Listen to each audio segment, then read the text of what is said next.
So எப்படி attack எப்படி நடந்துட்டு இருக்காங்க? லைக் வந்து பீப்புள்ஸ் அட்டாக் பண்ணிட்டு இருக்காங்களா? நீங்க பார்க்குறப்போ அங்கே உயிர் பலி அந்த யூஎஸோட பேஸ் எங்கெங்க இருக்கோ அந்த மாதிரி இடங்கள்ல மட்டும்தான் பிரச்சனைகள் இருக்கு. மற்றபடி பொதுமக்கள் யாருமே இதனால பாதிக்கப்படலை. எத்தனை நாள் இதை விட்னஸ் பண்ணிட்டு இருந்தீங்க மேம்?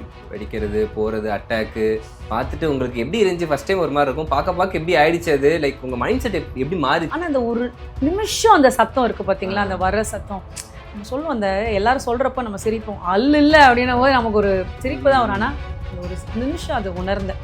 அது ஒரு மாதிரி தான் ரொம்ப பயமா இருந்துச்சு. இந்தியாவில் டோட்டலாக வேற மாதிரி ஒன்று ப்ராஜெக்ட் ஆகிடுச்சு. அப்போதான் எங்களுக்கு ஒரு பதட்டமே வந்துச்சு. நாம இங்கே நல்லா இருக்கோம், ஆனால் நம்ம இங்கே நல்லா தான் இருக்கோன்றது அவங்களுக்கு தெரியலையே. நிறைய பேர் சொல்லியே கேட்க ஆரம்பிச்சாங்க, என்னென்னமோ போடுறாங்களே நியூஸ், பயமா இருக்கு, பதட்டமா இருக்கு, ஏதாவது ஒன்று சொல்லு. டிக்கெட் இருக்கு மேம், 10 டிக்கெட் இருக்கு, புக் பண்ணிக்கிறீங்களா அப்படின்னாங்க. நான் நேரில் போய் அங்கேருந்து பண்ணேன், எனக்கு அது ஓகே ஆச்சு. அப்படிதான் என்னால் வர முடிஞ்சுது.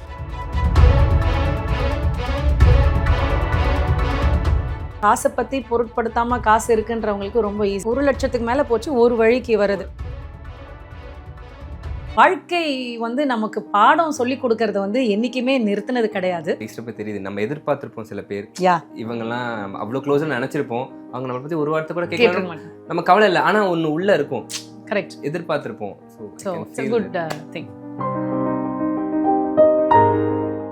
இந்த நேரத்தில் நான் ஒருத்தரோட பேரை குறிப்பிட்டு சொல்ல விரும்புகிறேன். நான் அங்கே இருந்த ஒரு நாளும் எப்படிமா இருக்கேன்னு சசிகுமார் சார் டெய்லி எனக்கு மெசேஜ் போடுவார். அதுவும் அந்த முதல் நாள் நான் என்னதான் சேஃப், அந்த இடத்துல எல்லாம் இருக்குன்னு சந்தோஷப்பட்டாலும், இத்தனை குழந்தைகள் இங்கே தாக்கப்பட்டு இறந்துருக்காங்க, இத்தனை பேருக்கு இங்கே இது வாயிருக்குன்னு கேட்குறப்போ அது வந்து சந்தோஷமாலாம் இல்லை, ரொம்ப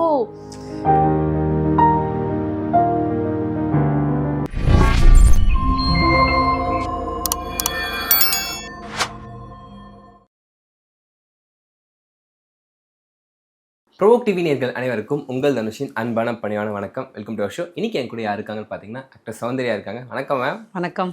எப்படி இருக்கீங்க? நல்லா இருக்கேன்.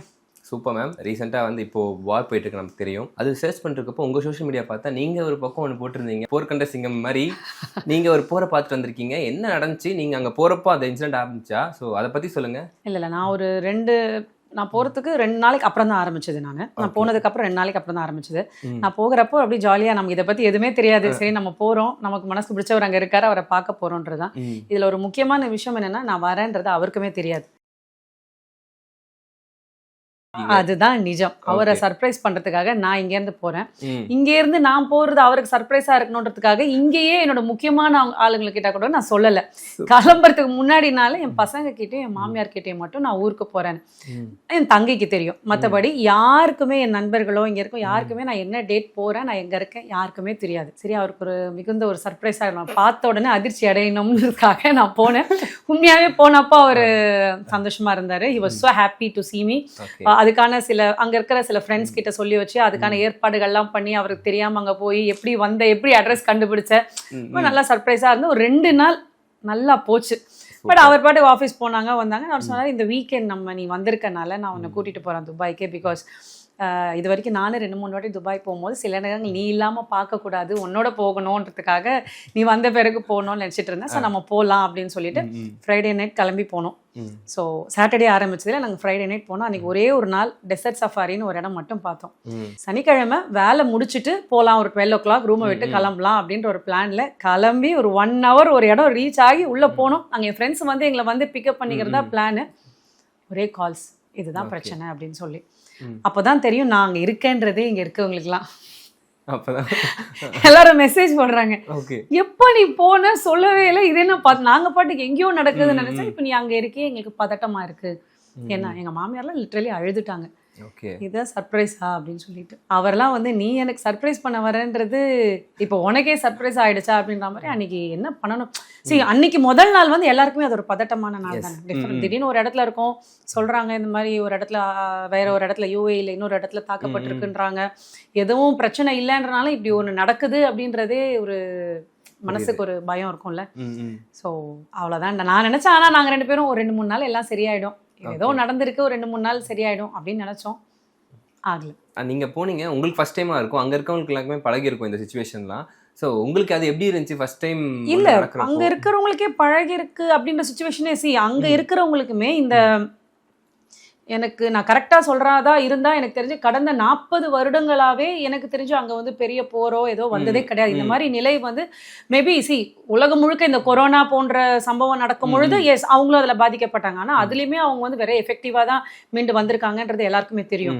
ஸோ இந்த மாதிரி ஒரு போர் அப்படின்றது எனக்கு தெரிஞ்சு இந்த மாதிரி ஒரு சண்டை ஒரு மிசைல் ட்ரோன்லாம் விடுறாங்க அப்படின்றது ஐ திங்க் இதுவும் அவங்களுக்கு புதுசு தான், அவங்களுக்குமே அது புதுசு தான். ஸோ இது வந்து அவங்க ஏற்கனவே பார்த்தது அப்படின்லாம் கிடையாது, எல்லாருக்குமே ஒரே மனநிலைமை தான். என்ன அங்கே இருக்கிறவங்களுக்கு ஒரு நம்ம சேஃபா தான் இருக்கோம், நம்மளை எப்படி பாதுகாத்துருவாங்க, ஏன்னா நிறைய விஷயங்கள் அவங்க பார்த்துருக்காங்க. என்ன மாதிரி இன்னைக்கு நேத்தி போனவங்களுக்கு என்னடா நம்ம டூரிஸ்டா தானடா நம்ம வந்தோம், நாம ஏன் இங்க மாட்டிக்கிட்டு இருக்கோம், நம்ம எதுக்கு இங்க தேடி வந்து அதாவது நம்மளே உள்ள போய் சிக்கிறேன்னுவாங்களே, நம்மளே வழியை வந்து சிக்கியிருக்கோமேன்ற எண்ணம் வந்து இந்த டூரிஸ்ட் ஆளுங்களுக்கு மட்டும்தான். அதுலயுமே இப்ப என்ன கேட்டீங்கன்னா எனக்கு ஒரு வீடாவது இருக்கு, பிகாஸ் அவர் அங்க இருக்காரு, சரி வேணாம்ப்பா விட்டுட்டு ஒரு இடம் போயிடலாம், நம்ம வீட்டுல போயிருக்கலான்னு. பட் இந்த ஒரு 4 நாளைக்காக வந்து டூரிஸ்டோட ஹோட்டல் ரூம் புக் பண்ணி நிறைய பேர் பாத்தீங்கன்னா எல்லாரும் நிறைய காசு வச்சுட்டு ஒன்றும் டூர் போறது இல்லை, ஒரு 2 வருஷம் நல்லா சம்பாதிச்சு அதை சேர்த்து வச்சு இந்த அமௌண்ட் இருக்கு இதுல போலான்னு போறவங்க பாத்தீங்கன்னா 4 நாளைக்கு அப்புறம் ஹோட்டல்ல என்ன பண்ணுவோம், சாப்பாடு என்ன பண்ணுவோம், நம்ம எப்படி ஊருக்கு போவோம். ஸோ அந்த ஒரு நிலைமையில இருக்கிறவங்களோட மனநிலைமை வந்து நிஜமாவே ரொம்ப கஷ்டமா தான் இருந்துச்சு. நீங்க எந்த இடத்துல மேம் இருந்தீங்க அங்க கரெக்டா? ஆயா யூனிவர்ஸ்னு ஒன்று இருக்கு, it's a very good place. நாங்கள் அங்கேருந்து கிளம்பி வெளியில வரும்போது தான் இந்த மெசேஜ் வந்தது. அதான் எங்களை கூட்டிட்டு வர வேண்டிய ஃபேமிலி வந்து ஃபோன் அடிச்சு எங்களால் வர முடியாது, எங்களுக்கு எம்பசிலேருந்து கால் வந்திருக்கு, நாங்கள் வீட்டில் தான் இருப்போம், இந்த மாதிரி ஆயிருக்கு, நீங்களும் கிளம்பி எந்த ஹோட்டலோ போயிடுங்க, இவ்வளோதான் எங்களுக்கு தெரியும், என்ன பண்றதுன்னு தெரியல. ஆனால் நாங்கள் என்ன பண்ணோம், அங்கேருந்து கிளம்பி அவர் கேட்டாரு ரூம் போலாமா என்ன பண்ணலான்னு, நம்ம போய் நாட்டில் என்ன நடக்குதுன்னு பார்க்கலாம் வாமா பார்க்கலாம்னு சொல்லிட்டு ட்ரெயின் பிடிச்சிட்டு புர்ஜ் கலிஃபா போலாம் வா, ஏன்னா நான் இன்னும் அதை பார்க்கவே இல்லை, ஊருக்கு போகிறதுக்கு முன்னாடி புர்ஜ் கலிஃபா மட்டுமாவது பார்த்துட்டு போலாம் வா அப்படின்னு சொல்லிட்டு சரி அங்கே போனோம் நாங்கள். ஸோ போனால் அங்கே நிறைய க்ரௌடு. ஸோ எப்படி அட்டாக் எப்படி நடந்துகிட்டு இருக்காங்க, லைக் வந்து பீப்புள்ஸ் அட்டாக் பண்ணிருக்காங்களா நீங்க பார்க்குறப்போ அங்கே உயிர் பலி அந்த மாதிரி? நோ இப்போ வரைக்குமே ரெசிடென்ஷியல் ஏரியாலலாம் எதுவுமே தாக்கப்படுறதில்ல. அவங்க வந்து இந்த டெசர்ட் ஏரியா யூஎஸோட பேஸ் எங்கெங்க இருக்கோ அந்த மாதிரி இடங்கள்ல மட்டும்தான் பிரச்சனைகள் இருக்கு, மற்றபடி பொதுமக்கள் யாருமே இதனால பாதிக்கப்படலை. குறிப்பா இதுல சொல்லணும் அப்படின்னா நான் அங்க இருந்தது பார்த்ததுலேருந்து பார்த்தீங்கன்னா நாங்கள் புர்ஜ் கலிஃபால இருக்கும் பொழுது நான் எனக்கு இன்ஸ்டாகிராம் மீடியாலலாம் பார்க்குறேன், நம்ம ஆளுங்க இங்கே நமக்கு இந்த மீடியால இவாக்குவேட்டட் புர்ஜ் கலிஃபா எவாக்குவேட்டட்னு என் பையன் ஃபோன் அடிக்கிறான், பயந்து போய் அதை பார்த்துட்டு என் பெரிய பையன் ஃபோன் அடிச்சு எங்கம்மா இருக்கீங்க அப்படின்னா, என்னடாண்ணா இந்த மாதிரி இப்போதான் மெசேஜ் பார்த்தேன் புர்ஜ் கலிஃபா எவாக்குவேட்டட்னு போடுறாங்க, எல்லா இடமும் எவாக்குவேஷன் போடுறாங்க, நீங்கள் எங்கே இருக்கீங்கன்னா ஒரு வீடியோ கால் வரையாடான்னு. வீடியோ காலில் இருக்கும்போது நேராகவே புர்ஜ் கலிஃபா காமிச்சு தான் வீடியோ கால் எடுக்கிறேன். என்னம்மா அப்படின்னா பதறி அவர் மாதிரி அழறா மாதிரி ஆயிட்டான், 2 பேரும் கிளம்புங்க ஓடுங்கன்னா. அப்புறம் அந்த க்ரௌடை காமிச்சேன், அங்கே ஒரு 1.5-2 லட்சம் பேர் இருக்கும். சொன்னேன் எங்கடா ஓட சொல்ற, எங்க ஓடணும், இத்தனை பேர் இருக்கும், பாதுகாப்பா தான் இருக்கும், இங்க பாருங்க நான் உங்களுக்கு உடனே மெசேஜ் அனுப்புறேன் அப்படின்னு. இந்தியால டோட்டலா வேற மாதிரி ஒரு ப்ராஜெக்ட் ஆயிடுச்சு. அப்போதான் எங்களுக்கு ஒரு பதட்டமே வந்துச்சு, நாம இங்க நல்லா இருக்கோம் ஆனா நாம இங்க நல்லா தான் இருக்கோன்றது அவங்களுக்கு தெரியலையே, அவங்க அங்க பதறிட்டு இருக்காங்களே இத்தனை மெசேஜ். ஏன்னா இன்னொன்னு எனக்கு வாட்ஸ்அப் என் நம்பர் இல்லாதனால எனக்கு வைஃபை இருந்தா மட்டும் தான் அக்சஸ் பண்ண முடியும். அவருக்கும் சில பேர் வந்து கால் பண்ற மெசேஜஸ் தான் போடுறாங்களே தவிர அவரால் கால் பண்ணி பேச முடியல. ஸோ அப்போதான் எங்களுக்கு இதோட ஒரு சீரியஸ்னஸே எனக்கு புரிஞ்சிச்சு. ஓகே இப்போ இத்தனை பேர் பயப்படுறாங்க அப்படின்னு சொன்ன ஒன்றும் பிரச்சனை இல்லைப்பா, நான் வீட்டுக்கு ரூமுக்கு போயிட்டு உனக்கு கால் பண்ணுறேன் அப்படின்னு.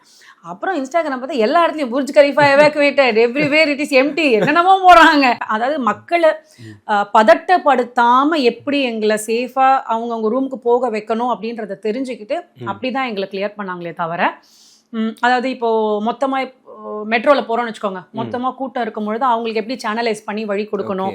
ஸோ இந்த மாதிரி அவங்க எல்லா ப்ரிகாஷனரி மெஷர்ஸும் எடுத்து எங்களை சேஃபாக நாங்கள் ரூமுக்கு போகிற வரைக்கும் எந்த பிரச்சனையுமே இல்லைங்க. இந்த கவர்மெண்ட் சப்போர்ட் ரொம்பவே இருந்துச்சு மக்களுக்கு. நல்ல நிஜமாவே அங்கே இருக்கிற ரெசிடென்ட்ஸ் தவிர்த்து நான் சொல்கிறேன், எவ்வளோ வருஷம் இருந்தவங்களுக்கு வரக்கூடிய ஒரு நம்பிக்கையும் இன்னைக்கு தான் போயிருக்கோன்ற இருக்கிற ஒரு நம்பிக்கையும் ஒரே அளவில் இருந்த மாதிரி நான் ஃபீல் பண்ணேன். Okay, so that is the best part I would say. அங்கே எப்படி இன்ஸ்ட்ரக்ஷன் கொடுக்குறாங்க, லைக் இந்த மாதிரி ஒரு இடத்துல இந்த மாதிரி ஆபத்து இருக்குன்றதை எப்படி அவங்க கன்வே பண்ணுறாங்க? நிறைய எல்லாருக்கும் கன்வே பண்ண முடியாது இல்லையா? அவங்க ஃபோனில் ஒரு அலர்ட் வருது, அது வந்து மெசேஜ் மாதிரி வராமல் ஒரு அலர்ட், ஒரு கிங் ஒரு நல்ல சவுண்டில் வந்து வரும். அப்போ பார்த்தீங்கன்னா இந்த இடத்துல அவங்க மெசேஜ் அடிக்கிறாங்க அப்படின்னா அங்கே எவாக்குவேஷன் பண்ண மாட்டாங்க, மிசைலோ இல்லை ட்ரோனோ ஏதோ வருது, ஸோ அவங்க இன்டர்செப்ட் பண்ண போகிறாங்க அப்போ இந்த இடத்த வந்து நமக்கு அலர்ட் பண்றாங்க, சேஃபான இடத்துல இருங்க.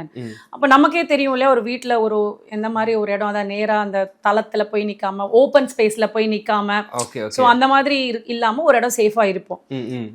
ஒரு மணி நேரமோ இல்ல அரை மணி நேரத்துக்குள்ளயோ thank you for your cooperation, you can go back அப்படின்னு திரும்பி ஒரு அலர்ட் மெசேஜ் வரும். எல்லாருக்கும் அந்த மெசேஜ் எல்லாருக்கும் வரும். எல்லாருக்கும் வந்த உடனே திரும்பி நாங்கெல்லாம் வேலைக்கு போவோம்.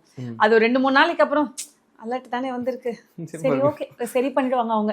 அதை நாங்களே ஆமா அதெல்லாம் சரியாயிடும், நமக்கு எந்த பிரச்சனையும் இருக்காது, நம்ம வேலையை பார்ப்போம், நம்ம வெளியிலலாம் ஓப்பன் ஸ்பேஸ்ல வெளியிலலாம் போகாம இருந்துப்போம் அப்படின்னு திரும்பி மெசேஜ் வந்து ஓகே காப்பாத்திட்டாங்க, ஒரு சந்தோஷம், அவ்வளவுதான். இந்தியன் கவர்மெண்ட் அங்க இருக்க நம்ம இந்தியன்ஸ்க்கு ஏதாச்சும் சொன்னாங்களா, லைக் அங்க இருக்கவங்கள்ட்ட எப்படி கம்யூனிகேட், அவங்க சொன்ன விஷயங்கள் இந்தியன் எஸ் என் ஃப்ரெண்ட்ஸ் மூலமா கேள்விப்பட்டேன். ஏன்னா அங்க என்னோட நிறைய ஃப்ரெண்ட்ஸ் டூரிசம்க்கு வந்து மாட்டினவங்களுக்கு இந்தியன் கவர்மெண்ட் வந்து ஃபர்ஸ்ட் வந்து அவங்களை அலர்ட் பண்ணி எங்கேயும் போகாதீங்க, சேஃபா இருக்கீங்களா, எத்தனை பேர் இருக்கீங்க என்ன. பட் அதுக்குள்ளேயுமே வந்து அவங்க கவர்மெண்ட்டே வந்து ஹோட்டல் ரூம்ஸ்ல நாங்க ஸ்டே எக்ஸ்ட்ராவா கொடுக்குறோம், ஃபுட் எல்லாமே பார்த்துக்கிட்டதுனால அது ஒரு நம்ம ஆளுங்களுக்கு வந்து ஒரு நிஜமாவே ஒரு பிளஸ்ஸா இருந்துச்சு. என்னோட ஃப்ரெண்ட் 2-3 பேர் ரியலி அவங்க போட்டோஸ் எல்லாம் பார்த்தாங்க, தே ரியலி என்ஜாய். அதாவது ஒரு எந்த 5 ஸ்டார் ஹோட்டல்ல புக் பண்ணவங்களுக்கு கூட 2-3 நாள் அவங்களே எக்ஸ்ட்ரா அந்த எக்ஸ்ட்ரா மணி எல்லாம் கிடையாது. 2 ஸ்டார் 3 ஸ்டார் ஹோட்டல் எல்லா இடத்துலயுமே government paid for them, UAE government paid for them. And சாப்பாடு எல்லாமே ப்ரொவிஷன். ஒன்னே என்னன்னா ஏர்போர்ட்ல போயிட்டு நிறைய கொஞ்சம் பரபரப்பான சுச்சுவேஷன், நிறைய பேர் பேனிக்ல போறது, ஸோ அதை மட்டும் கொஞ்சம் தவிர்த்து இருக்கலாம். பட் சொல்ல முடியல, அது மட்டும் மக்களுக்கு ஒரு பதட்டம் இருக்கும் இல்லையா, ஸோ அதை அவங்களால கட்டுப்படுத்த முடியல, அவ்வளோதான். எத்தனை நாள் இதை விட்னஸ் பண்ணிருந்தீங்க மேம்? வெடிக்கிறது, போகிறது, அட்டாக்கு பார்த்துட்டு உங்களுக்கு எப்படி இருந்துச்சு? ஃபர்ஸ்ட் டைம் ஒரு மாதிரி இருக்கும், பார்க்க எப்படி ஆயிடுச்சு அது, லைக் உங்கள் மைண்ட் செட் எப்படி மாறிச்சு? அதாவது நாங்கள் போன சாட்டர்டே அடிச்சுதா, சாட்டர்டே சண்டே சரி நாங்கள் துபாய் விட்டுட்டு சண்டே என்ன பண்ணாரு, அவர் சொன்னாரு அவர் வேற ஒரு இடத்துல இருக்கார், துபாயில் இல்லை, அந்த இடம் சேஃப், அங்கே எதுவும் அடிச்சுக்க மாட்டாங்கப்பா போகலாம் அப்படின்ட்டு என்ன பண்ணிட்டோம், அந்த சாட்டர்டே சண்டே இருந்துட்டு அவர் வீட்டுக்கு போயிட்டோம். மறுநாள் காலைல அவர் 7:45 ஆஃபீஸ் கிளம்பியாச்சு. 8 மணி இருக்கும். பால்கனியில் நின்றுட்டே இருக்கும்போது ஒரு சவுண்ட் வருது, என்னமோ நம்ம பைக் ஓட்டுற மாதிரி ஒரு சவுண்ட். என்னடான்னு பார்த்துட்டே இருக்கும்போது தெரிஞ்சிச்சு, ஆஹா என்னமோ வருது, அவ்வளோதான் வருது. ஒரு ஃப்ராக்ஷன் ஆஃப் செகண்ட் அது இதுன்றதுக்குள்ள எல்லாமே முடிஞ்சு ஒரு இன்டர்செப்ட் பண்ணியாச்சு எல்லாமே. ஆனால் அந்த ஒரு நிமிஷம் அந்த சத்தம் இருக்கு பார்த்தீங்களா, அந்த வர்ற சத்தம் நம்ம சொல்லுவோம், அந்த எல்லாரும் சொல்றப்ப நம்ம சிரிப்போம், இல்லை அப்படின்னும் போது நமக்கு ஒரு சிரிப்பு தான் வரும். ஆனால் அந்த ஒரு நிமிஷம் அது உணர்ந்தேன், அது ஒரு மாதிரி தான் ரொம்ப பயமா இருந்துச்சு. பட் அதை வந்து பழகிக்கணும் அப்படின்றது மேலே இப்படி தான் இருக்கும், இன்னும் எவ்வளோ நாள் தெரியல, ஆனால் அதில் தான் இருக்கணும் வாழணுன்ற போது கொஞ்சம் கஷ்டமாக இருந்தது ஸ்டார்டிங்கில். பட் அதுக்கப்புறம் நானும் அந்த ஊர் ஆளுங்க மாதிரியே, பிகாஸ் அவங்க எல்லாரும் ரெகுலராக அவங்க பாட்டுக்கு அவங்க வேலை பார்க்குறாங்க, எந்த வேலையும் தடைப்படலை. ஸோ அதை மனசில் வச்சு நானும் என்னோட வேலையை பார்க்க ஆரம்பிச்சிட்டேன். அண்ட் அவரும் ஆஸ் யூஷுவல் வேலைக்கு போனாங்க வந்தாங்க.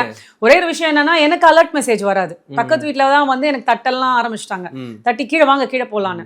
அப்போ நான் அவருக்கு எனக்கு ஒரே ஒரு தான் சொன்னார் எங்கள் வீட்டுக்காரு, நான் இல்லாதப்போ இந்த மாதிரி அலர்ட் மெசேஜ் வந்துச்சு, இல்லை அவங்க ஏதாவது உன்னை எவாக்குவேட் பண்ணுறாங்க, இல்லை இங்கே இருங்க அங்கே இருன்னு சொன்னால் நீ எதை பற்றி யோசிக்காத, நீ போ, எனக்கு தெரியும் வந்த அப்புறம் அவங்க இங்கே இருக்கிறவங்க இன்கேஸ் எங்கேயாவது மாற்றினாங்கன்னா எங்கே பண்ணுவாங்கன்னு எனக்கு தெரியும், நீ எனக்கு சொல்லலை, ஐயோ நான் இல்லையே அதை பற்றி கவலைப்படாத நாங்கள்.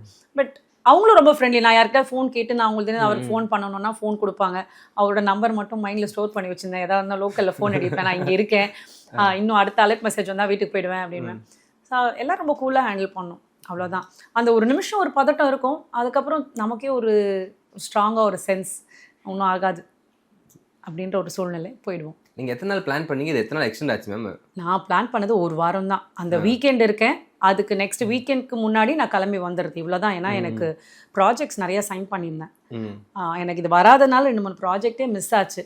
ஸோ அந்த ப்ராஜெக்ட் டைம் பார்த்துட்டு நெக்ஸ்ட் வீக்கெண்ட் நான் இங்கே இருக்கணும், வீக்கெண்டுக்கு முன்னாடியே அந்த ஃப்ரைடேவே நான் இங்கே இருக்கணும்னு தான் நினச்சேன். பட் நான் 15 நாள் இருந்தேன்.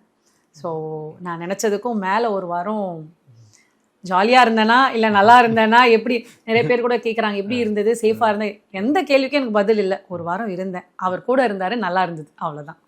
Super super. அண்ட் இப்போ நீங்கள் வந்துட்டீங்க, இப்போ அங்கே நிலைமை எப்படி இருக்குது, உங்கள் ஹஸ்பண்ட் என்ன சொல்கிறாரு? உங்களுக்கு ஒரு மாதிரி இருக்கும்ல, இப்போது என்னதான் அங்கே சேஃபாக இருந்தாலுமே வந்து ஒய்ஃபாக உங்களுக்கு வந்து எப்போ வேணால் என்ன வேணால் நடக்கலான்ற ஒரு மனநிலைமை இருக்கும். முதல்ல இங்கே வந்த உடனே எல்லாரும் கேட்ட கேள்வி, நீங்கள் மட்டும் வந்திருக்கீங்களே, விட்டுட்டு வந்தீங்க, கூப்பிட்டுட்டு வந்திருக்கலாமேன்றது ஒரு முதல் கேள்வி. அது எங்களுக்குள்ளேயுமே அந்த கேள்வி இருந்தது. ரொம்ப கஷ்டப்பட்டு 2 பேரும் பேசி, சரி நான் இப்போ இங்கே இருக்கேன் நீ போன்ற டெசிஷனில் வந்துட்டேன். எனக்கு ஒரே ஒரு இதில் ஒரு பாசிட்டிவாக நான் என்ன பார்க்குறேன் அப்படின்னா, நான் இங்கேயே இருந்து நான் போகவே இல்லைன்ற பட்சத்தில், நான் மார்ச் எண்டில் தான் போகிறதா இருந்தது, அந்த பிரகாரம் நான் போகாமல் இருந்து நான் இங்கேயே இருந்திருந்தேன்னா, நம்ம மீடியா கொடுக்குற அந்த ஹைப்பு, இந்த மெசேஜஸ் இதெல்லாம் பார்த்துட்டு நிச்சயமா நான் எப்படி பதறி இருப்பேன், என் நிலைமை என்னவா இருந்திருக்கும்ன்றதுக்கு எனக்கு நிச்சயமா வார்த்தைகளே கிடையாது. ரொம்பவே நான் பயந்துருக்கேன். என்னோட இன்ஸ்டாலே பார்த்தீங்கன்னா எத்தனை பேர் என் ஹஸ்பண்ட் அங்கே வேலை செய்கிறாங்க, என் அண்ணா அங்கே வேலை செய்கிறாங்க, என் பொண்ணு அங்கே வேலை செய்கிறாங்க, சேஃப் தானே மேம், நான் அவங்க வீடியோ பார்த்தேன், எத்தனை பேர் எனக்கு பண்ணும்போது ஒருத்தருக்கும் நான் ரிப்ளை பண்ணேன், பயப்படாதீங்க, இந்த ஊரில் இருக்காங்க அந்த ஊரில் இருக்காங்கன்னு போடுறப்ப எல்லாருக்கும் நான் ரிப்ளை பண்ணேன், எதை பற்றியும் பயப்படாதீங்க, இங்கே சேஃபாக தான் இருக்காங்க அப்படின்னு சொல்லிட்டு.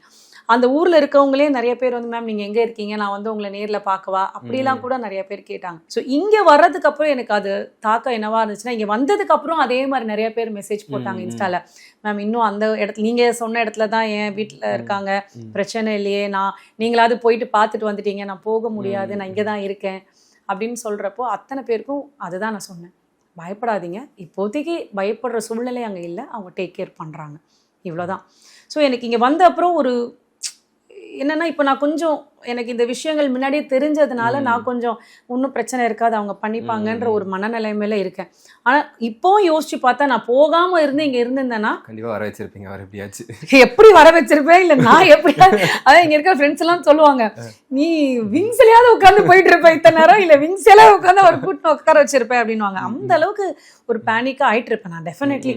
ஸோ நான் அங்கேயே இருந்து பார்த்துட்டு வந்ததுனால நான் வந்து ஓகே ஒன்றும் நடக்காது, பார்த்துக்கலாம், இதுக்கு மேலே என்ன ஆனாலும் நம்ம இந்தியன் கவர்மெண்ட் சப்போர்ட்டும் இருக்குது. ஸோ எனிதிங் ஏதாவது இருக்கும்பொழுது அதுக்கான அடுத்த ஸ்டெப்பையும் கவர்மெண்ட் எடுப்பாங்க. அங்கேயும் கவர்மெண்ட் நல்லா தான் பண்ணிட்டு இருக்காங்கன்ற போது ஒரு அளவுக்கு ஒரு என்ன சொல்கிறது, மன நிம்மதியாக இருக்கா எனக்கு தெரியாது, ஆனால் ஒரு மன நிறைவோட வந்து ஓகே. ஸோ ஏன்னா அந்த நிம்மதிக்கும் நிறைவுக்கும் ஒரு கோடு தான் நினைக்கிறேன், அட்லீஸ்ட் அந்த ஒரு கோட்டில் ஒரு ஃபைன் அப்படிதான், அவ்வளோதான். வந்ததுக்கப்புறம் பசங்க என்ன சொன்னாங்க, அவங்க எப்படி ரியாக்ட் பண்ணாங்க? ஏன்னா அவங்க தான் நீங்கள் இருக்கப்பே அவ்வளோ பதட்டப்பட்டு இருந்தாங்க. நான் அவங்களுக்கு வந்து ஒரு நாளும் வீடியோ கால் எடுப்பேன், இப்போ நான் இங்கே தான் இருக்கேன், நீ எந்த நியூஸ் கேட்குறாங்களோ அந்த நியூஸ்லேருந்து நான் வீடியோ கால் எடுத்து சொல்லுவேன், இங்கே அந்த மாதிரிலாம் இல்லை, பயப்படாத, அம்மா இங்கே இது எரியுதுலாம் போட்டு, எதுவுமே எரியல, நல்லா பாரு, அது பழைய ஃபோட்டோவாக இருக்கும்.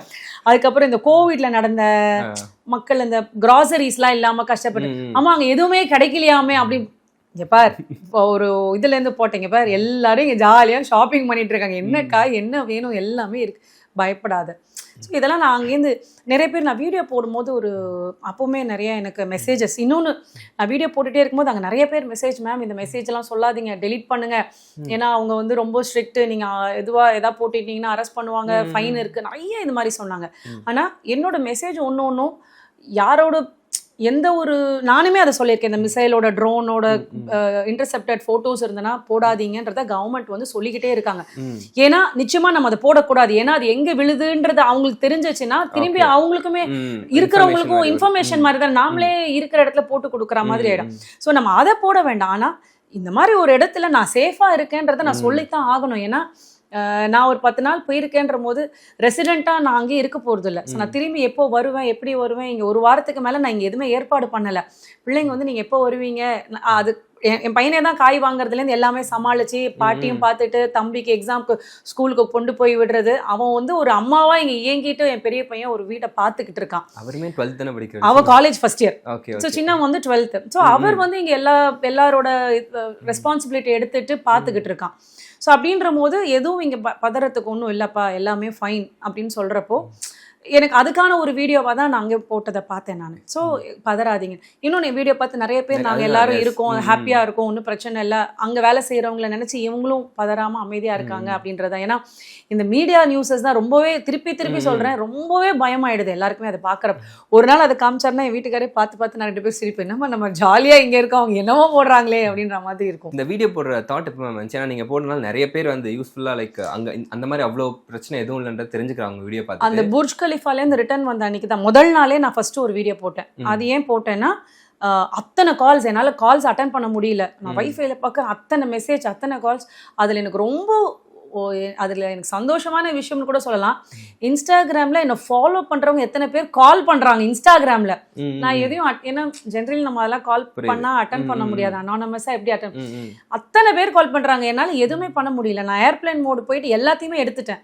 அப்போதான் சரவணன் கிட்ட சொன்னேன், நான் இந்த மாதிரி இதோட எவாக்குவேஷன், இந்த பையன் கால் பண்ணுறது, இந்த மாதிரி மெசேஜஸ்லாம் வரும்போது ஒன்றும் பிரச்சனை இல்லை, இன்றைக்கி நம்ம சேஃபாக தான் இருக்கோம், ரூம் போயிட்டோம், ஒரு போட்டால் போயிடலாம், ஈஸியாக இருக்கும்ல அப்படின்னு சொன்ன அப்புறம் தான் அவர் என்ன பண்ணார், இது உள்ளே மெட்ரோலேருந்து வெளில வந்தோடனே சரி நான் வீடியோ எடுக்கிறேன் நீ பேசு அப்படின்னு சொல்லி எடுத்து அங்கேயே நின்று வைஃபைல இருந்து நான் போட்டுட்டு அப்புறம் வீட்டுக்கு போனேன். அட்லீஸ்ட் பார்க்குறவங்களுக்கு வந்து ஒரு சேஃப்டியாக இருக்கும் அப்படின்ற ஒரு ஃபீலாவது கிடைக்குமேனு.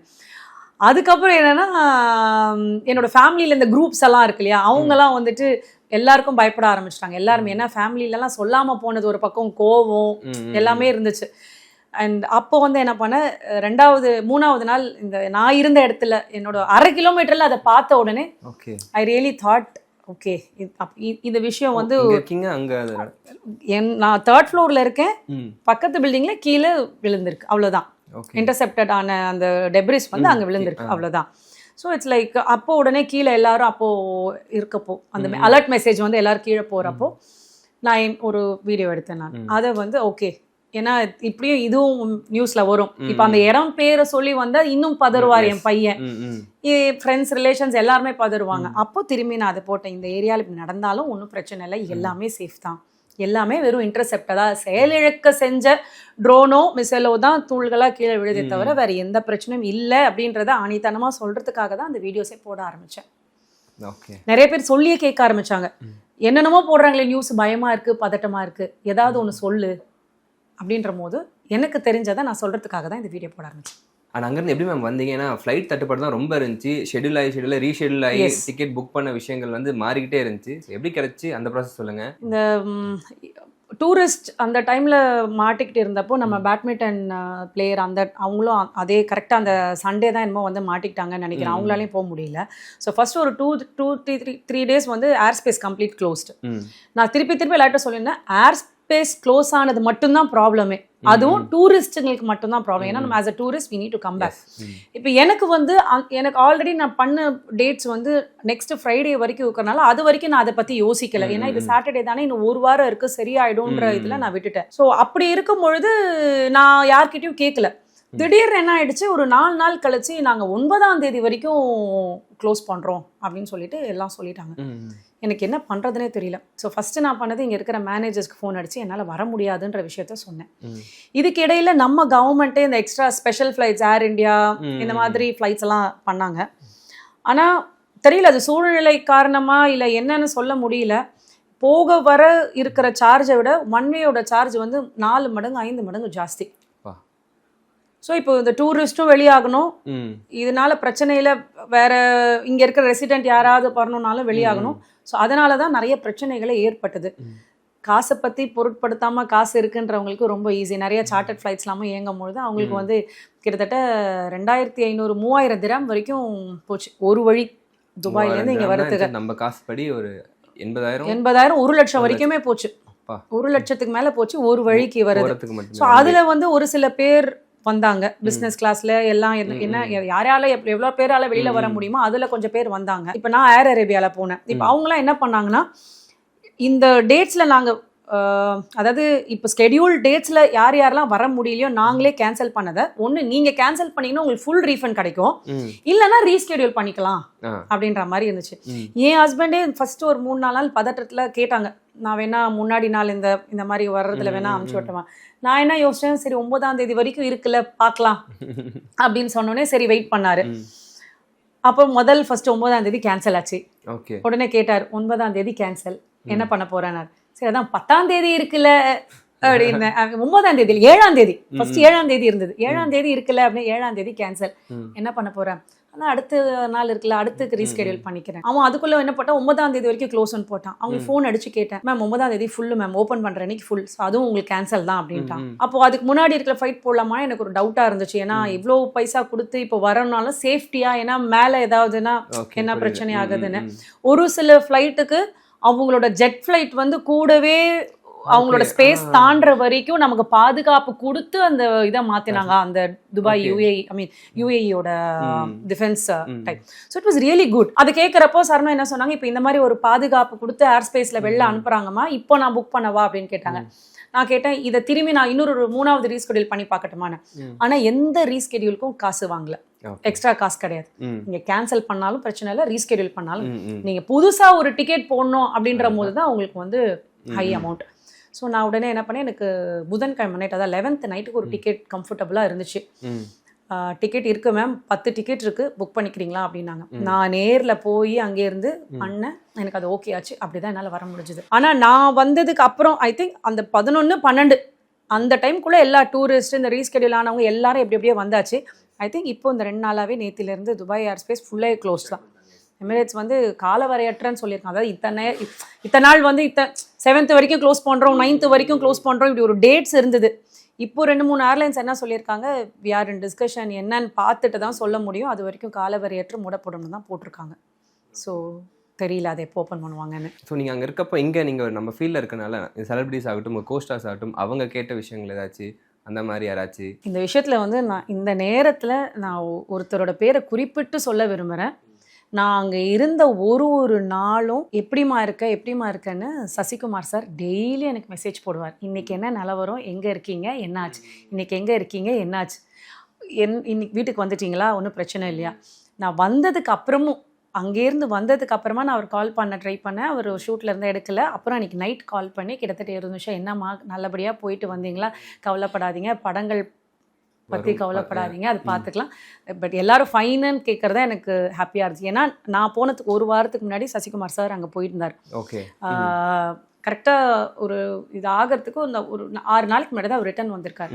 நான் அங்கே போயிருக்கேன்னு நான் போட்ட முதல் மெசேஜ் அந்த சாட்டர்டே நைட் புர்ஜ் கலிஃபாலேருந்து வந்து போட்ட முதல் மெசேஜை பார்த்துட்டு எங்கம்மா இருக்கேன், நீ எப்போ போனேன்னு கேட்டு ஆரம்பித்தவர் வர வரைக்கும் டெய்லியும் எனக்கு இவர்ஸ் லைக் ஒரு அவ்வளோ பெரிய ஆர்டிஸ்ட் வந்து இதை டெய்லியும் கேட்கணும், இன்னைக்கு என்ன நல்லா ஓகேவா ஃபைனாக இருக்கியான்னு கேட்க வேண்டிய அவசியம். அவர் அந்த ஃப்ளைட்ஸ் எல்லாம் போடுவாங்க இல்லையா, இந்தியன் ஃப்ளைட்ஸில் இங்கேருந்து அது ஒரு எல்லா டீட்டெயில்ஸ் எனக்கு போடுவார். இங்கேருந்து இந்த 4 ஃப்ளைட் கிளம்புறது, இதில் வேணால் புக் பண்ணிக்கிறீங்களா, அதில் புக் பண்ணிக்கிறீங்களா, இந்த எல்லாமே அவங்க போட்டுக்கிட்டு இருந்தாங்க.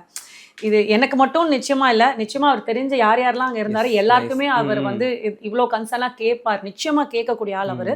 ஸோ அவர் அது வந்து எனக்கு உண்மையாகவே நான் என் ஹஸ்பண்ட் கிட்ட சொன்னேன், ஒரு மாதிரி இந்த ஃபீல்டில் இருக்கும்போது இந்த மாதிரி ஒரு பெரிய ஆட்கள் நம்மளோட நலமான்னு கேட்டு நம்மளை கான்ஸ்டண்ட்டாக சொல்கிறப்போ நமக்கு ஒரு பெருமை இருக்கும்ல. நிஜமாவே எனக்கு ரொம்ப சந்தோஷமாக இருந்தது.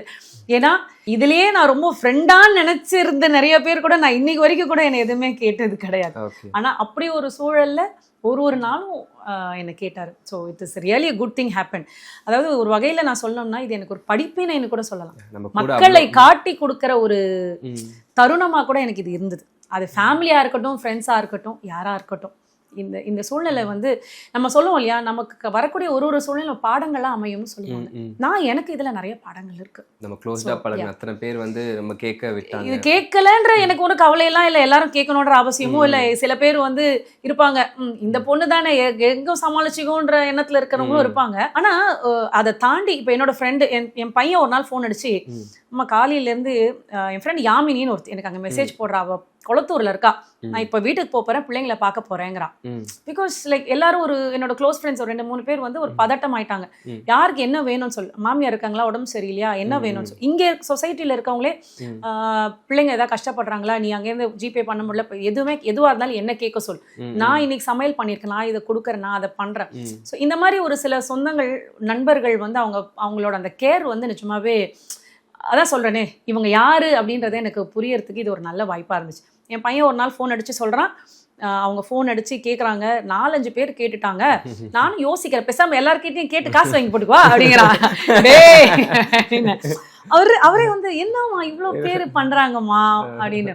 அவரோட ஃப்ரெண்ட்ஸும் ஒரு 4-5 பேர், அப்பா அங்க சேஃபாடா, ஏன்னா அவங்க அம்மாவோட போட்டோ பார்த்து அவங்க எப்படா போனாங்க, யாருக்குமே தெரியாதுல்ல. ஸோ வாழ்க்கை வந்து நமக்கு பாடம் சொல்லி கொடுக்கறது வந்து என்னைக்குமே நிறுத்தினது கிடையாது. அந்த மாதிரி எனக்கு வந்து இந்த ஒரு சூழ்நிலையை பார்க்கணும்னு மட்டும் இல்லாம இதுல வந்து நான் கத்துக்கிட்டேன். பேசுறப்ப தெரியுது, நம்ம எதிர்பார்த்திருப்போம் சில பேர், இவங்கெல்லாம் அவ்வளோ க்ளோஸா நினைச்சிருப்போம், அவங்க நம்மளை பத்தி ஒரு வார்த்தை கூட கேட்க மாட்டோம், நம்ம கவலை இல்லை, ஆனா ஒண்ணு உள்ள இருக்கும், கரெக்ட், எதிர்பார்த்திருப்போம். So good thing. மனநிறைவோட நம்ம இந்த இன்டர்வியூ முடிக்க போறோம். எண்ட் ஆஃப் த டே இன்னைக்கு எல்லா தடைகளையும் தாண்டி எப்படியோ ஃப்ளைட்டை பிடிச்சி உசுரோட இங்கே வந்தாச்சு. நாமளும் சேஃப், அங்கே இருக்கவங்களும் சேஃப், அவ்வளோதான், இதுக்கு மேலே எதுவும் இல்லை. அண்ட் இப்பயும் அங்கே நடக்கிற இன்சிடென்ட் பற்றி வீடியோஸ் போட்டிருக்கீங்க, கண்டிப்பாக தொடர்ந்து போடுங்க. ஏன்னா நிறைய பேர் உங்களை ஃபாலோ பண்ணுறாங்க, அங்கே என்ன நடக்குதுன்றது வந்து யாருக்கும் தெரியல. நிச்சயமா உங்கள் ஹஸ்பண்ட் அங்கே இருக்கனால அவர் சொல்ல இன்ஃபர்மேஷன்ஸ்லாம் நீங்கள் கேதர் பண்ணி ஒன்று பண்ணிட்டு இருக்கீங்க. அது கீப் டூயிங். ஏன்னா நிறைய பேருக்கு ஒரு இன்ஃபர்மேஷனாக இருக்கும் அது. நிச்சயமாங்க. இது வந்து நம்ம சேஃப்னு ஒரு தடவை சொன்னால், ஒரு தடவைக்கு பல தடவை சொன்னாலும், ஏதோ ஒரு இடத்துல சிவிலியன்ஸ் சாகலை அப்படின்றதுனால நமக்கு எப்போவோ கேட்குற சவுண்டே வந்து இவ்வளோ டென்ஷனாக இருக்கும்போது அடிக்கடி இந்த சவுண்டுலேயே ஒரு ஆர்மியோ அங்கே யாரோ சோல்ஜர்ஸ் நேவிஸ் எல்லாரும் கஷ்டப்படுறாங்கன்னு நினைக்கும் போது ரொம்ப கஷ்டமாக இருக்குது. இதில் ஒன்று குறிப்பிட்டு சொல்லணும்னா, இந்த நோன்பு காலத்தில் நான் எப்போ டாக்ஸியில் போகிறப்போ எல்லார்கிட்டையும் கேட்பேன். எல்லாரும் சொல்லுவாங்க நோன்புல இருக்கேன். தண்ணி கூட குடிக்க மாட்டாங்க. ஸோ இதே மாதிரி தானே அங்கே இருக்கிற சோல்ஜர்ஸோ யாரோ இருக்கிறவங்களும் தண்ணி குடிக்காமல் நம்மளை பாதுகாக்கிறதுக்காக ஏதோ ஒரு இடத்துல பண்ணும்போது மனசு அதெல்லாம் நினைக்கும் போது ஒரு மனசு வலிக்கத்தான் செய்யுது. அதுவும் அந்த முதல் நாள் நான் என்னதான் சேஃப் அந்த இடத்துல எல்லாம் இருக்குன்னு சந்தோஷப்பட்டாலும், இத்தனை குழந்தைகள் இங்கே தாக்கப்பட்டு இறந்துருக்காங்க, இத்தனை பேருக்கு இங்கே இது வாயிருக்குன்னு கேட்குறப்போ அது வந்து சந்தோஷமாலாம் இல்லை. ரொம்ப என்ன சொல்றது, ரொம்ப தாக்கமாக தான் இருந்தது. அதை வச்சு இன்னும் பயப்படுறாங்க இல்லையா நாம அங்கே இருக்க, அது வந்து இன்னும் நமக்கு ஒரு தாக்கமாக இருந்தது. ஸோ அதை ஓவர் கம் பண்ணி நம்ம வரணும்னா நாம போல்டாக இருந்து எதாவது சொன்னாதான் வரும்ன்ற ஒரு நிலைமையில தான் இது நான் போட்டேன் வீடியோஸ். அவ்வளோதான். Keep doing that. Thank you so much ma'am. அப்படியே போல்டாக சந்தோஷமாக சிரிச்சிட்டே இருங்க. தேங்க்யூ.